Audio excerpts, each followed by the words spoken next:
A very serious story indeed. The hits for the Met Police just keep on coming. Suella Braverman wants to know why they told officers not to wear badges that commemorate colleagues killed in the line of duty at Saturday's Pride event. The badge is a black and white Union flag with a thin blue line across the middle of it. Now, it's been alleged that it's been linked with far-right anti-trans groups, but in the United States anyway, so not even over here. I'm joined now by Bryn Hughes, whose daughter Nicola was sadly murdered whilst on duty in Greater Manchester in 2012. Thank you very much for joining us, Bryn. I'm just going to throw it over to you, really. How do you feel about the Met Police apparently being banned from wearing an emblem that commemorates fallen colleagues? I mean, yeah, I've heard the stories over the weekend about the news that's been breaking about not wearing the badge. I mean, for me, what the thin blue line badge represents is the memory and the legacy of people like Nicola and Fiona and all the other officers we've lost before and since, and remembering that memory, and that's what it should be. That's what it symbolises, and that's what it should be worn as. OK, and why do you think that they banned it? I mean, they were saying that it's caused offence, it's got links to, allegedly, the far right in America, for goodness sake. But, I mean, we're over here, it's police officers. Why are we banning things? Because someone might take something out of context and get offended by it? I mean, like I said, I couldn't comment on whether people view it as far. That's the issue, if they view it as far right or not. And having said that as well, from America, from the context I've had in America, I've never known it to be viewed as far right over there.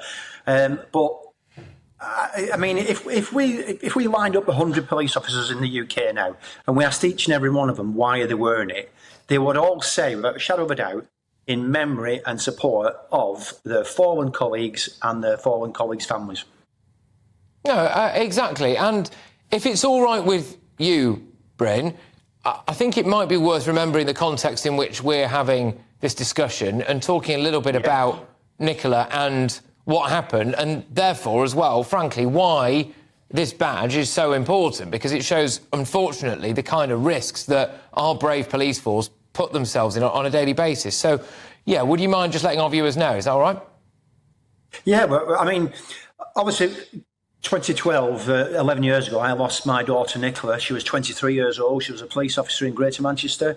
And her and her colleague, Fiona Bourne, attended a bogus 999 call and was shot 32 times.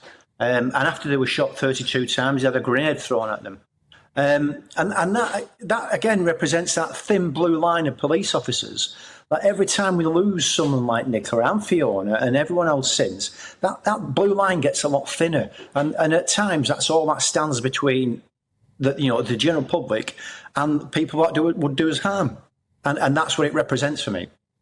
I think that's incredibly powerful, Bryn, really. And that is what it represents. There's no really for you about it. That is what it represents. And I think if we are allowing our police force to do things which some people think are all right, the odd little TikTok dance routine or going to a Pride event and wearing a rainbow badge and all this stuff. Right, look, each to their own, don't get me wrong. But, they should be able to put a badge on that represents their fallen colleagues, like your daughter, and for us to actually really represent, this is what... I mean, the police force get a lot of stick, all right? And sometimes I dish it out if I think, if people have acted inappropriately or something like that. But people underestimate, I think, what can be called of them at times, and the kind of thing that they have to attend, and the good that they do for us, and what the risks that they take to keep us safe, Brit. Without a shadow of a doubt. I mean, I meet up, I say unfortunately, but I mean in the circumstances, I meet a lot of police officers now in various events, and the things that they deal with, the things that they witness, the things that they attend day in, day out, 24 hours a day, 7 days a week, most of us wouldn't cope with that stress, that anguish, and those challenges that they face every day. And for me, when I meet up with these police officers and I see them wearing that thin blue line badge, that speaks volumes to me, to how they remember their fallen colleagues. And I mean, we've got a campaign going on at the moment for Medals for Heroes, for emergency service workers and police officers, which would be honoured posthumously. And this sort of thing that's what we're trying to honour their memories. And when you look at, without going into too much detail, when we say goodbye to Nicola, and she was wearing her uniform for that final journey, she was wearing her badge. And that, for me, speaks volumes about what police officers face every single day, day in, day out. Bryn, do you worry that not your ordinary police officers, but maybe those a bit higher up the chain, a bit woke, maybe? I don't know. What do you think? I mean, I suppose there's lots of people that they've got to.